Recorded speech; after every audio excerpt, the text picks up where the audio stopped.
Class 12 এর যে electrostatic unit রয়েছে সেই ইলেকট্রোস্ট্যাটিক ইউনিটের প্রথম দুটো যে সাব ইউনিট সেই দুটো আমাদের আলোচনা করা হয়ে গেছে।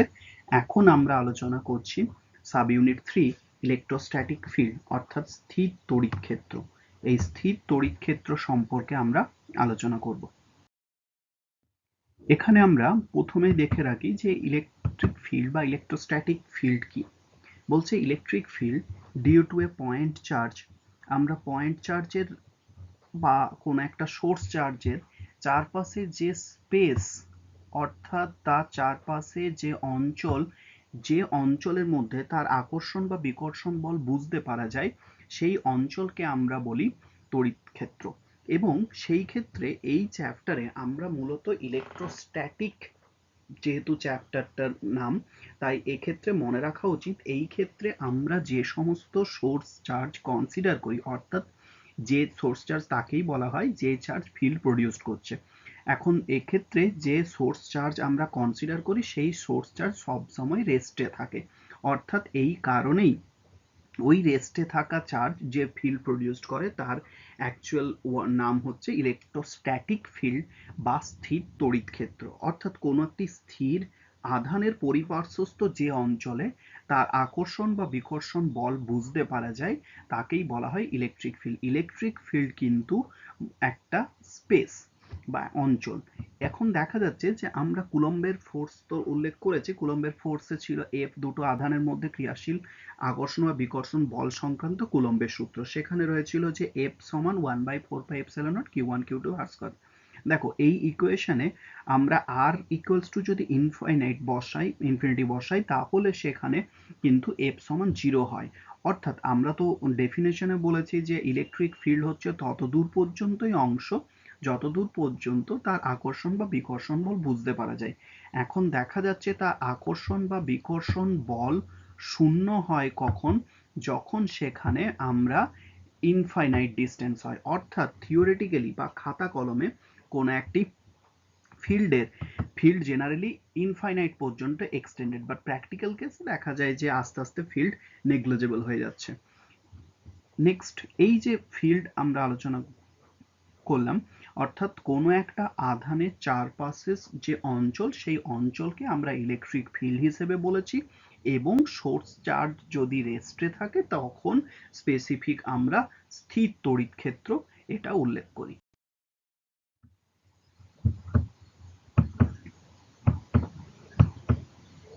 এরপরে আমরা দেখছি যে স্থির তড়িৎ ক্ষেত্রে কোনো যদি বিন্দু দেখা যায় নিই আমি, সেই বিন্দুতে দুটো বৈশিষ্ট্য থাকে বা দুটো প্রপার্টিজ থাকে। এদের নাম কি? এদের একটি স্কেলার কোয়ান্টিটি এবং একটি ভেক্টর কোয়ান্টিটি। এদের নাম হচ্ছে ইলেকট্রোস্ট্যাটিক ফিল্ড ইন্টেন্সিটি অর্থাৎ স্থির তড়িৎ ক্ষেত্র প্রাবল্য এবং স্থির তড়িৎ বিভব। আবার বলি তাহলে, ইলেকট্রোস্ট্যাটিক ফিল্ডের কোনো পয়েন্ট যদি আমরা চয়েস করি সেই পয়েন্টে মূলত দুটি প্রপার্টিজ এক্সিস্ট করে। এক, ইলেকট্রোস্ট্যাটিক ফিল্ড ইন্টেন্সিটি যেটা একটা ভেক্টর কোয়ান্টিটি অর্থাৎ স্থির তড়িৎ ক্ষেত্র প্রাবল্য, এবং ইলেকট্রোস্ট্যাটিক পোটেনশিয়াল যার অর্থ হচ্ছে স্থির তড়িৎ বিভব। আমরা যদি এদের সংজ্ঞা বলি তাহলে দেখো, ইলেকট্রোস্ট্যাটিক ফিল্ড ইন্টেন্সিটি অর্থাৎ স্থির তড়িৎ ক্ষেত্র প্রাবল্য এটা হচ্ছে ওই পার্টিকুলার যেহেতু আমরা প্রথমেই উল্লেখ করেছি যে এই দুটো পয়েন্ট বা এই দুটো যে আমরা ধর্মের উল্লেখ করলাম সেগুলো একটু কোনো একটা বিন্দুর বৈশিষ্ট্য। এখানে কোনো চার্জ থাকার ব্যাপার নয়, এখানে এই পার্টিকুলার কোনো একটা বিন্দুতে যে ইলেকট্রোস্ট্যাটিক ফিল্ড ইন্টেন্সিটি হয় বা পোটেনশিয়াল হয় সেগুলো কি বোঝায় না, অ্যাকচুয়াল বলছে যখন ইলেকট্রোস্ট্যাটিক ফিল্ড ইন্টেন্সিটির কথা বলি সেটা ওই পার্টিকুলার পয়েন্টে পার ইউনিট চার্জের ওপর ফোর্স বোঝায়। আবার ইলেকট্রোস্ট্যাটিক পোটেনশিয়াল হচ্ছে ওই পার্টিকুলার বিন্দু যে বিন্দুর উল্লেখ আমরা করছি সেই পার্টিকুলার বিন্দুর প্রতি ইউনিট চার্জের পার ইউনিট চার্জের ওখানে স্থিতিশক্তি বোঝায়। আবার এই স্থিতিশক্তি আসে কোথা থেকে না, ওয়ার্ক ডান করে সেখান থেকে স্থিতিশক্তি রয়েছে আসে।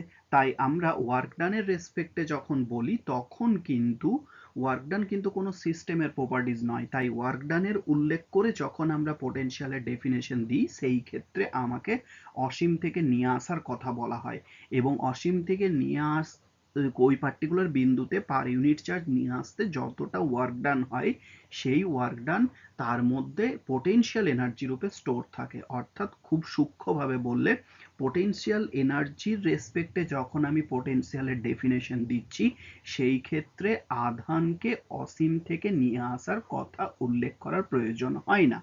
কিন্তু যদি আমরা এই পোটেনশিয়ালের ডেফিনেশন যখন ওয়ার্কের সাপেক্ষে বা কার্যের সাপেক্ষে দিচ্ছি, যেহেতু কার্য কোনো সিস্টেমের প্রপার্টি নয় এবং এই কারণেই আমার কার্যের রেসপেক্টে ডেফিনেশন দেওয়ার সময় অসীম থেকে নিয়ে আসার কথা উল্লেখ করতে হয়। অর্থাৎ তাহলে আমরা এখানে যেটা আলোচনা করলাম সেটা হচ্ছে স্থির তড়িৎ ক্ষেত্রের যে কোনো পয়েন্ট যদি তুমি সিলেক্ট করো সেই পয়েন্টে দুটো ফিজিক্যাল কোয়ান্টিটি থাকার কথা, এবং একটি ফিজিক্যাল কোয়ান্টিটি হচ্ছে ইলেকট্রোস্ট্যাটিক ফিল্ড ইন্টেন্সিটি অর্থাৎ স্থির তড়িৎ ক্ষেত্র প্রাবল্য, যেটা ভেক্টর কোয়ান্টিটি এবং ক্যাপিটাল ই মাথায় ভেক্টর দিয়ে প্রকাশ করা হয়, এবং সেখানে পোটেনশিয়াল এক্সিস্ট করে, সেই পোটেনশিয়াল হচ্ছে ভি, এবং সেটা ক্যাপিটাল ভি দিয়ে ডিনোট করা হয় ইলেকট্রোস্ট্যাটিক পোটেনশিয়াল। এক্ষেত্রে যে কোনো একটা পার্টিকুলার পয়েন্টে যে দুটোই এক্সিস্ট করবে সেরকম নাও হতে পারে, আমরা জেনারেল সেন্সে দুটো ফিজিক্যাল কোয়ান্টিটি পাওয়ার কথা উল্লেখ করে রাখলাম। তাদের ডেফিনেশন হিসেবে বললে ইলেকট্রোস্ট্যাটিক ফিল্ড ইন্টেন্সিটি পার্টিকুলার ওই পয়েন্টে পার ইউনিট টেস্ট চার্জের ওপর ফোর্স দেয়, আর ইলেকট্রোস্ট্যাটিক পোটেনশিয়াল হচ্ছে ওই বিন্দুতে পার ইউনিট চার্জের পোটেনশিয়াল এনার্জি, অথবা ওয়ার্ক ডানের রেসপেক্টে বললে ইনফাইনাইট ডিস্টেন্স থেকে ওকে বা অসীম থেকে ওই পার্টিকুলার বিন্দুতে নিয়ে আসতে যতটা ওয়ার্ক ডান হয় সেই ওয়ার্ক ডানকে প্রকাশ করে। অর্থাৎ ওয়ার্ক ডান যখন আমরা ওয়ার্ক ডানের রেসপেক্টে পোটেনশিয়ালের ডেফিনেশন দিই তখন আমাকে অসীম থেকে নিয়ে আসার উল্লেখ করতে হয়, আর যখন আমরা ডাইরেক্ট পোটেনশিয়াল এনার্জি থেকে ডেফিনেশন দিই সেক্ষেত্রে খুব সহজ, পার ইউনিট টেস্ট চার্জের পোটেনশিয়াল এনার্জি বললেই সংজ্ঞা হয়ে যায়। এরপর আমরা দেখি যে ওই ইলেকট্রোস্ট্যাটিক ফিল্ড ইন্টেন্সিটি সম্পর্কে আমরা একটু আলোচনা করে নিই ডিটেলসে। Electric field intensity, electrostatic field intensity বা স্থির তড়িৎ ক্ষেত্র যাকে আমরা ই দিয়ে ডিনোট করি, এর ডেফিনেশন আমরা একটু আগেই বললাম যে এর ডেফিনেশন হচ্ছে পার ইউনিট টেস্ট চার্জের ওপর যে ফোর্স। এখানে ডেফিনেশন আমরা দেখছি যে কিউ চার্জ যদি থাকে এবং সেই কিউ চার্জ যখন আমরা ওখানে দেখেছি যে কিউ চার্জ এর ওপর ফোর্স যদি Q0 চার্জের ওপর ফোর্স যদি F হয় তাহলে ইউনিট চার্জের ওপর ফোর্স কি না, সেটা ঐকিক নিয়ম করলেই হয়ে গেল, সেখানে F/Q0, তাহলে F/Q0 হচ্ছে আমার কাছে পার ইউনিট টেস্ট চার্জের ওপর ফোর্স, কাজেই ডেফিনেশন ওয়াইজ অবভিয়াসলি সেটাই ইলেকট্রোস্ট্যাটিক ফিল্ড ইন্টেন্সিটি। কিন্তু এখানে মনে রাখা উচিত যে এখানে আমরা লিমিটের এই যে কনসেপ্টটা ইন্ট্রোডিউস করেছি, এই লিমিটের কনসেপ্টটা ইন্ট্রোডিউস করার মেন কারণ হচ্ছে যে এর অর্থ আমরা যে টেস্ট চার্জ ইউজ করছি, টেস্ট চার্জ কিসের জন্য ইউজ করছি না কোনো একটা পয়েন্টের ফিল্ড ইন্টেন্সিটি ক্যালকুলেট করার জন্য। এই ফিল্ড ইন্টেন্সিটি ক্যালকুলেট করার জন্য আমরা যে টেস্ট চার্জ ইউজ করছি সেই টেস্ট চার্জ কিন্তু ভ্যানিসিংলি স্মল হলে খুব ভালো হয়, কারণ টেস্ট চার্জ যদি ছোট হয় তাহলে সে সোর্স চার্জের পজিশন বা কনফিগারেশনের কোনো রকম চেঞ্জ করতে পারে না। এই কারণে জেনারেলি আমরা যে টেস্ট চার্জ কোনো একটা পয়েন্টের ফিল্ড ইন্টেন্সিটি ক্যালকুলেট করার জন্য বসাই সেই টেস্ট চার্জ ভ্যানিসিংলি স্মল হয়। তাহলে এই ক্ষেত্রে এবং টেস্ট চার্জ কনভেনশন হচ্ছে টেস্ট চার্জ পজিটিভ নেওয়া, এইভাবে আমরা ডেফিনেশন রেডি করেছি। তাহলে ইলেকট্রোস্ট্যাটিক ফিল্ড ইন্টেন্সিটি হচ্ছে কোনো একটি পয়েন্টে পার ইউনিট টেস্ট চার্জ কতটা ফোর্স ফিল করছে, এবং সেই জায়গাতে আমরা ডেফিনেশন হিসেবে লিখে নিলাম F/Q0 এবং তাতে লিমিট Q0 টেন্ডস টু 0 এই কন্ডিশনটা ইম্পোজ করছি, কারণ test charge always positive but not unity, অর্থাৎ টেস্ট চার্জ কিন্তু একক নয়, টেস্ট চার্জ যত ছোট হয় টেন্ডস টু 0-র কাছাকাছি যদি হয় তাহলে খুব ভালো, কারণ টেস্ট চার্জ যত ছোট হবে তাহলে সে কিন্তু সোর্স চার্জের অর্থাৎ যে চার্জ ফিল্ডটা প্রডিউসড করছে সেই চার্জের পজিশন বা কনফিগারেশনের কোনো রকম চেঞ্জ করতে পারে না। এবং এটি একটি ভেক্টর কোয়ান্টিটি। মাত্রা সূত্র এম এল, মানে ফোর্সের মাত্রা সূত্র আমরা উপরে বসাবো। ফোর্সের মাত্রা সূত্র হচ্ছে M L T to the power -2, নিচে আধানের জন্য হচ্ছে আই টি, তাহলে আসছে M L square T to the power -3 I to the power -1। একক যেটা রয়েছে সেটা হচ্ছে ওপরে ফোর্সের একক নিউটন, নিচে চার্জের একক কুলম, তাহলে Newton coulomb to the power -1 হচ্ছে ইলেকট্রোস্ট্যাটিক ফিল্ড ইন্টেন্সিটির একক। এরপর আমরা চলে আসছি যে ইলেকট্রোস্ট্যাটিক ফিল্ডে আরেকটা যে বৈশিষ্ট্য পড়লাম সেটা হচ্ছে ইলেকট্রোস্ট্যাটিক পোটেনশিয়াল। তাহলে ইলেকট্রোস্ট্যাটিক পোটেনশিয়াল কি?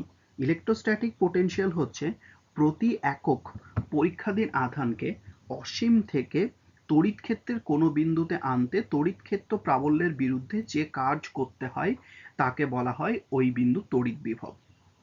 তাহলে অর্থাৎ প্রতি একক ধনাত্মক আধানকে অসীম থেকে তড়িৎ ক্ষেত্রের কোনো বিন্দুতে নিয়ে আসতে যে পরিমাণ কার্য করা হয় সেই কার্য হচ্ছে ওই আধানের ক্ষেত্রে ওই পয়েন্টের তড়িৎ বিভব। তাহলে ওই যদি আমি ধরি Q0 আধানকে অসীম থেকে নিয়ে আসতে W পরিমাণ কার্য হয়েছে, তাহলে ওই পার্টিকুলার বিন্দু তড়িৎ বিভব V সমান হচ্ছে W/Q0, অর্থাৎ প্রতি একক টেস্ট চার্জ অসীম থেকে নিয়ে আসার জন্য কৃতকার্য। আবার এই ডেফিনেশন যদি আমি পোটেনশিয়াল এনার্জির রেসপেক্টে বলি তাহলে দেখো এই ওয়ার্ক ডান, যে চার্জ আমি ইনফাইনাইট থেকে নিয়ে এসেছি সেই চার্জের পোটেনশিয়াল এনার্জি রূপে স্টোর রয়েছে, এবং এই কারণে আমরা পোটেনশিয়াল এনার্জি দিয়ে যখন ডেফিনেশন দিই তখন আমরা ডাইরেক্ট এই কথা বলি যে পার ইউনিট টেস্ট চার্জের পোটেনশিয়াল এনার্জি হচ্ছে ওই পার্টিকুলার পয়েন্টের ইলেকট্রোস্ট্যাটিক পোটেনশিয়াল। যেহেতু ওয়ার্ক ডান কোনো সিস্টেমের ধর্ম নয়, এই কারণে আমরা ওয়ার্ক ডানের রেসপেক্টে ডেফিনেশন দেওয়ার সময় অসীম থেকে নিয়ে আসার কথাটা উল্লেখ করা দরকার। এর নেচার অফ দ্য কোয়ান্টিটি হচ্ছে স্কেলার, এবং ওই work done by the system or against the সিস্টেমের রেসপেক্টে প্লাস মাইনাস আসে। নেক্সট এর ডাইমেনশনাল ফর্মুলা হচ্ছে, প্রথমে আমাকে ওয়ার্কের ডাইমেনশনাল ফর্মুলা নিতে হয়। ওয়ার্কের ডাইমেনশনাল ফর্মুলা হচ্ছে ml square T to the power -2, নিচে চার্জের হচ্ছে আইটি, একসঙ্গে করলে আসছে ml square T to the power minus ml square T to the power -3 I to the power -1। এর একক হচ্ছে joule coulomb to the power -1। আগেরটা ইলেকট্রোস্ট্যাটিক ফিল্ড ইন্টেন্সিটির একক ছিল newton coulomb to the power -1 force by charge থাকার কারণে, আর এখানে আমাদের ইউনিট রয়েছে joule coulomb to the power -1। এর পরিচিত ইউনিট হচ্ছে ভোল্ট, খুব পরিচিত। নেক্সট এরপর আমরা আলোচনা করছি যে এই যে স্থির তড়িৎ ক্ষেত্রের আমরা দুটো বৈশিষ্ট্য আলোচনা করলাম। এখন কোশ্চেন হচ্ছে যে এই দুটো যে আমরা বৈশিষ্ট্য বা ধর্ম কথা উল্লেখ করেছি এইগুলো আমরা পড়বো কেন? হঠাৎ করে আমরা একটা পয়েন্টের ফিল্ড ইন্টেন্সিটি বা পোটেনশিয়াল জেনে আমার লাভ কি? খুব ইম্পর্টেন্ট তথ্য যে এই যে আমরা যদি কোনো একটা পয়েন্টের কোনো একটা ইলেকট্রোস্ট্যাটিক ফিল্ডের অর্থাৎ স্থির তড়িৎ ক্ষেত্রের কোনো একটা পার্টিকুলার বিন্দুর যদি আমরা তড়িৎ ক্ষেত্র প্রাবল্য বা পোটেনশিয়াল জেনে থাকি, তাতে সুবিধা হচ্ছে যে এখান থেকে আমরা যদি কোনো পজিটিভ টেস্ট চার্জ রাখা হয় ওই পার্টিকুলার বিন্দুতে, যে বিন্দুর আমরা ইলেকট্রোস্ট্যাটিক ফিল্ড ইন্টেন্সিটি জানি, তাহলে সেখানে যদি আমি একটা চার্জ রাখি সেই চার্জের ওপর ক্রিয়াশীল বল এবং বলের অভিমুখ নির্ণয় করে নিতে পারি, মান এবং অভিমুখ। অর্থাৎ আবার রিপিট করি, কোনো তড়িৎ ক্ষেত্রের কোনো বিন্দু তড়িৎ ক্ষেত্র প্রাবল্য জানা থাকলে ওই বিন্দুতে রক্ষিত কোনো আধানের ওপর ক্রিয়াশীল বলের মান এবং অভিমুখ নির্ণয় করা যায়। এবং বের করাটা খুব সোজা, বের করা হচ্ছে ওই যে চার্জ তুমি বসাচ্ছ সেই চার্জের সঙ্গে ওই বিন্দুর ইলেকট্রিক ফিল্ড ইন্টেন্সিটি মাল্টিপল করলেই ফোর্স পাওয়া যায়।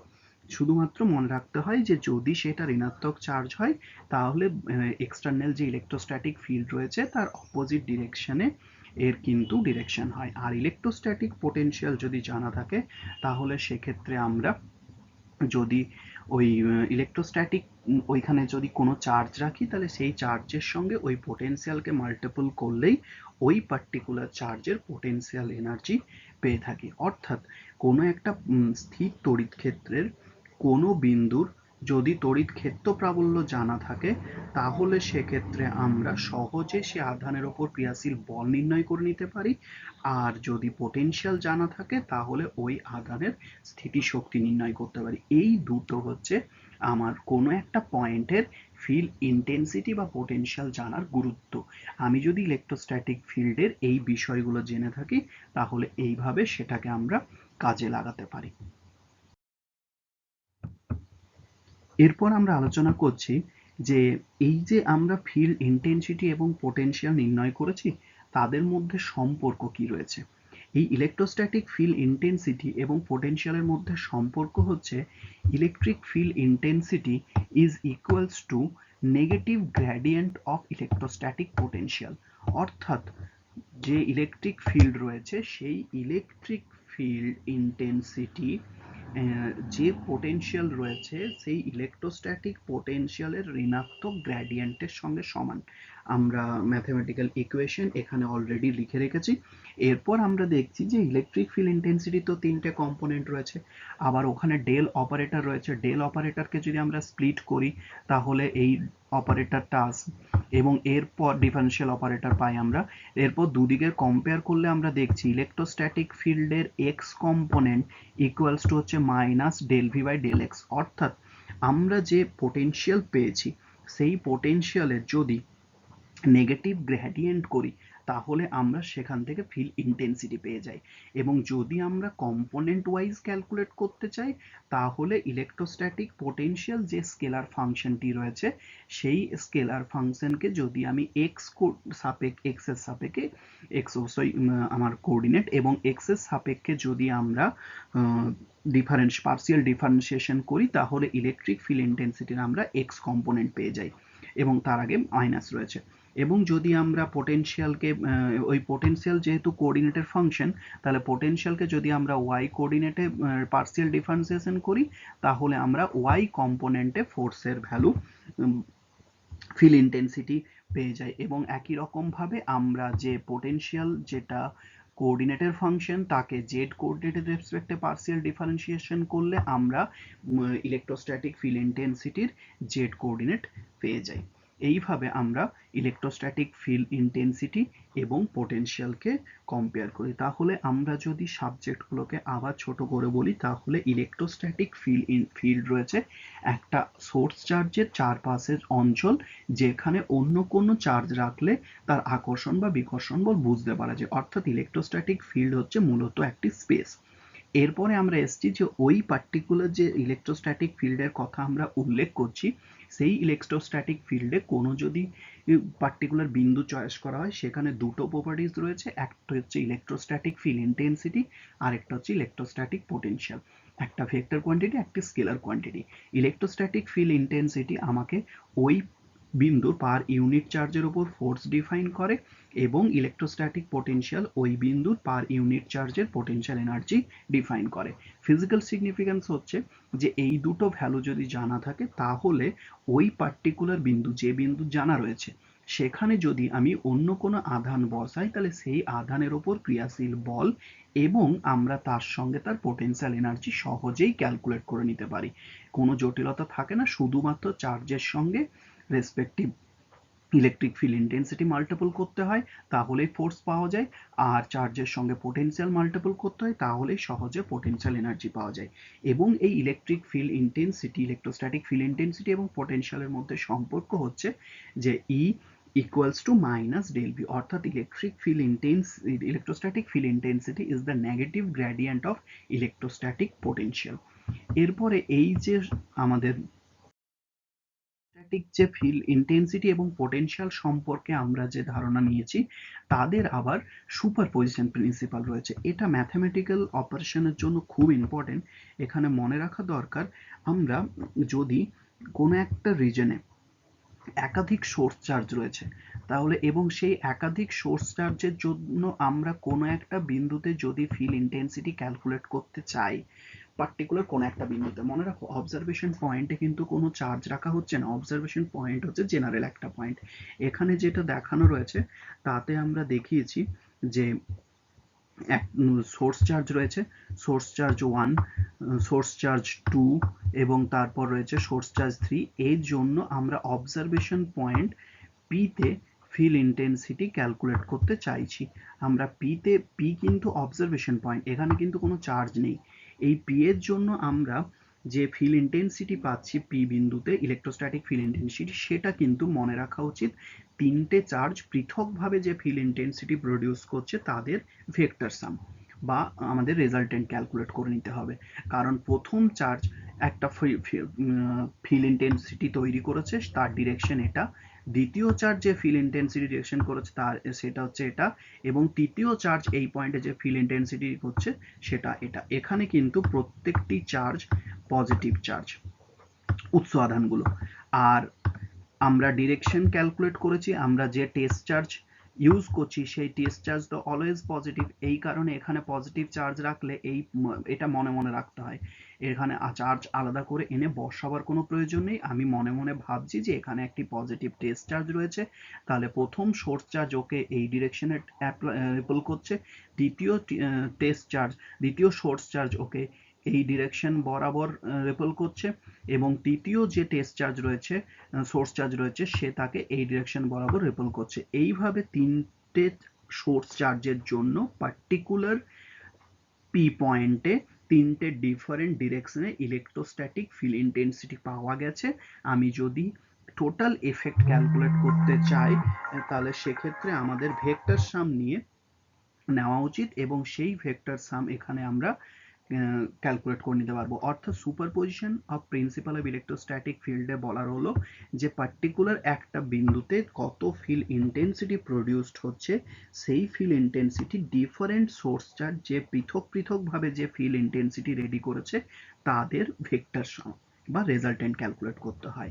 একই রকম ভাবে আমরা এই ইলেকট্রোস্ট্যাটিক পোটেনশিয়ালের জন্যও আমরা সুপারপজিশন প্রিন্সিপাল পাই। শুধুমাত্র ডিফারেন্স এটাই, যেহেতু ইলেকট্রোস্ট্যাটিক পোটেনশিয়াল একটি স্কেলার কোয়ান্টিটি, এই জন্য পার্টিকুলার পি পয়েন্টে যখন আমরা টোটাল পোটেনশিয়াল ক্যালকুলেট করতে চাই, ওখানে কিন্তু আমরা রেজাল্টেন্ট ফিল্ড ইন্টেন্সিটির উল্লেখ করেছি। কথাটা রেজাল্টেন্ট কেন? কারণ সেক্ষেত্রে electrostatic field intensity vector quantity. আর এখানে এসে যখন আমরা ইলেকট্রোস্ট্যাটিক পোটেনশিয়ালের উল্লেখ করছি, তখন মনে রাখো যে ইলেকট্রোস্ট্যাটিক পোটেনশিয়াল যেহেতু স্কেলার কোয়ান্টিটি, সেখানে তো আর রেজাল্টেন্ট বা লব্ধি তড়িৎ বিভব উল্লেখ করা যায় না, এক্ষেত্রে উল্লেখ করা উচিত মোট। অর্থাৎ বিভিন্ন তিনটে যে উৎস আধান এখানে রয়েছে, সেই তিনটে উৎস আধানের জন্য পার্টিকুলার পি বিন্দুতে যদি তুমি তড়িৎ বিভব বলতে চাও, মোট তড়িৎ বিভব, তাহলে ওই আধানগুলো বা উৎস আধানগুলো পার্টিকুলার পি বিন্দুতে যে বিভব উৎপন্ন করছে তাদের বীজগাণিতিক সমষ্টি নিতে হয়। অর্থাৎ সোজা অর্থে একাধিক আধানের জন্য কোনো বিন্দুতে ক্যালকুলেট করার জন্য আমরা ভেক্টর থাকলে সেটা লব্ধি নির্ণয় করে ক্যালকুলেট করে নিতে পারি, আর স্কেলার হলে বীজগাণিতিক সমষ্টি বের করতে পারি। অর্থাৎ এই যে ইলেকট্রোস্ট্যাটিক ফিল্ডে আমরা দুটো বৈশিষ্ট্যের কথা উল্লেখ করছিলাম, সেই দুটো বৈশিষ্ট্য কিন্তু তাদের সুপারপজিশন প্রিন্সিপাল ফলো করে। এর আগেও আমরা সুপারপজিশন প্রিন্সিপাল লক্ষ্য করেছি যখন আমরা ইলেকট্রোস্ট্যাটিক ফিল্ড ফোর্স সম্পর্কে আলোচনা করেছিলাম। তাহলে এই ক্ষেত্রেও এই লগুলো ভ্যালিড। Thank you. ইলেকট্রোস্ট্যাটিক ফিল্ডের যে রিপ্রেজেন্টেশন, সেই রিপ্রেজেন্টেশন আমরা নেক্সট ভিডিওতে আলোচনা করব। Thank you.